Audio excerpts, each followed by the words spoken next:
দর্শক শ্রোতা বন্ধুরা, আপনাদের সবাইকে স্বাগত জানাচ্ছি। এখন আমরা রয়েছি মিরপুর 10 নম্বরে এবং এখানে ফুটপাতে আমরা শিশুদের ড্রেস বিক্রি করেন। ভাই, আপনাকে স্বাগত জানাচ্ছি। কেমন আছেন আপনি? আলহামদুলিল্লাহ, অনেক ভালো। আপনি কেমন আছেন? ভালো আছি। আপনি কি কি ধরনের প্রোডাক্ট বিক্রি করেন একটু বলেন তো। আমার কাছে বাচ্চাদের ফ্রি কোয়ার্টার হবে, ছোট সাইজ থেকে 1 বছর থেকে নিয়ে আপনার যা 10 বছর পর্যন্ত ফ্রি কোয়ার্টার আছে। তারপরে শার্ট আছে, 0 সাইজ থেকে নিয়ে 10 বছর পর্যন্ত শার্ট আছে। আচ্ছা, কেমন দাম রাখছেন আপনি আপনার প্রোডাক্টের?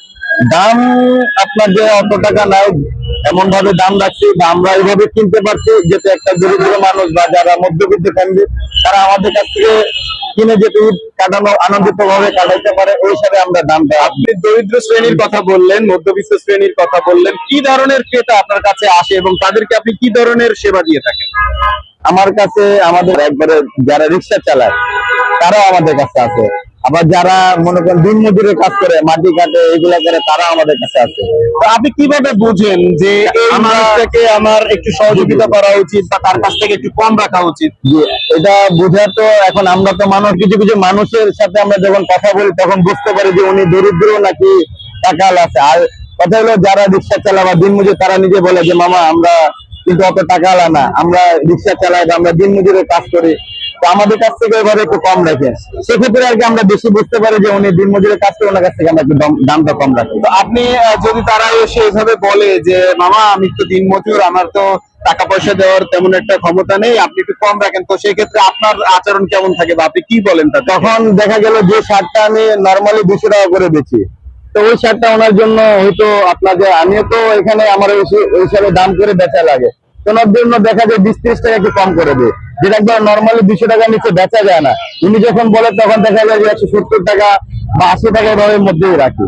আচ্ছা, ধরেন আমাদের অনেকের অনেক রকমের অনেক টাকা পয়সা আছে, কিন্তু আমরা সব সময় দেখি যে অন্যের একটা মেরে খাওয়া কিংবা হচ্ছে অন্যের সম্পদের প্রতি লোভ, এই জিনিসটা থাকে। কিন্তু আপনি একজন ফুডে বিজনেস করেও আপনি দরিদ্র শ্রেণীর মানুষের জন্য কম রাখছেন কিংবা সীমিত একটা লাভ রেখে ছেড়ে দিচ্ছেন, এটা কেন করছেন বলেন তো? না, এটা হলো কেন করতেছি দেখেন, আমিও বলতে গেলে আমি অতটা টাকা আলা না, আমিও মধ্যবিত্ত ফ্যামিলির, আমিও কাজ কাম করে এখান থেকে চলি। তো আমি যেমন কষ্ট করে চলি এটা আমি বুঝি যে একটা মানুষ যে একটা রিক্সাওয়ালা সারাদিন কষ্ট করে কয় টাকা ইনকাম করে, তার ফ্যামিলি আছে, তার ঘর চালার লাগে, সবকিছু করা লাগে। তো সেক্ষেত্রে নিজের তখন মাইন্ডটা এটা আসে যে ওনার জায়গায় যদি আমি থাকতাম তাহলে আমার কি অবস্থা থাকতো, আমার ওই তো এবিলিটি থাকতো না এরকম মার্কেটিং করা।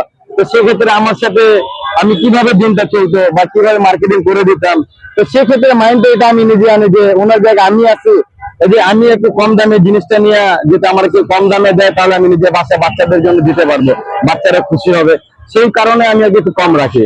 আচ্ছা, যাদের লাখ লাখ টাকা আছে তারা ঈদের মার্কেটিং এ বাজেট রাখে 1 লাখ, 2 লাখ, 3 লাখ টাকা। কিছুদিন আগে একটা ভিডিও দেখলাম, উনি নাকি শহরের পর থেকে মানে ওনার বাজেট 4 লাখ টাকা, কিন্তু আপনি ওই 36 লাখ টাকা থেকে আপনি যদি 20,000, 50,000 টাকা যদি আপনি নিজের চোখে দেখলেন যে কিছু দরিদ্রতা গরিব মানুষের যারা কিছু করতে পারছে তাদের যদি আপনি বেশি না, আমাদের মধ্যে ফুটপাতের দোকান থেকে আপনি একটা শার্ট কিনলেন, একটা প্যান্ট কিনলেন, আপনার বেশি পড়বে না, হাইস গেলে 350 টাকা। আপনি যদি এইভাবে 20 জনকে যদি দিতে পারেন তাহলে আহামরি এত টাকা লাগে না, কিন্তু এই 20 জনের কিন্তু অনেক ঈদে একটা আনন্দ পায়।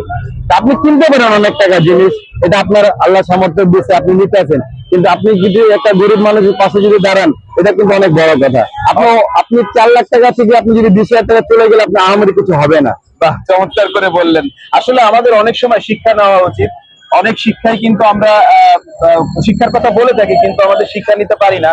কিন্তু আজ তিনি ফুডে বিজনেস করেন, কিন্তু তারপরও তার ভিতরে যে মনুষ্যত্ব বোধ আমি দেখেছি এবং তার ভিতরে যে কথাগুলো বের হয়ে এসেছে, আশা করি অনেকের বোধগম্য হবেন এবং অনেকেই বুঝবেন যে আপনার যতটুকু সামর্থ্য রয়েছে সেই সামর্থ্যটুকু দিয়ে আপনি যে কোনো মানুষের, যে কোনো দরিদ্র শ্রেণীর মানুষের পাশে এসে দাঁড়ান। যারা দেখলেন সবাইকে ধন্যবাদ, ভালো থাকবেন সবাই।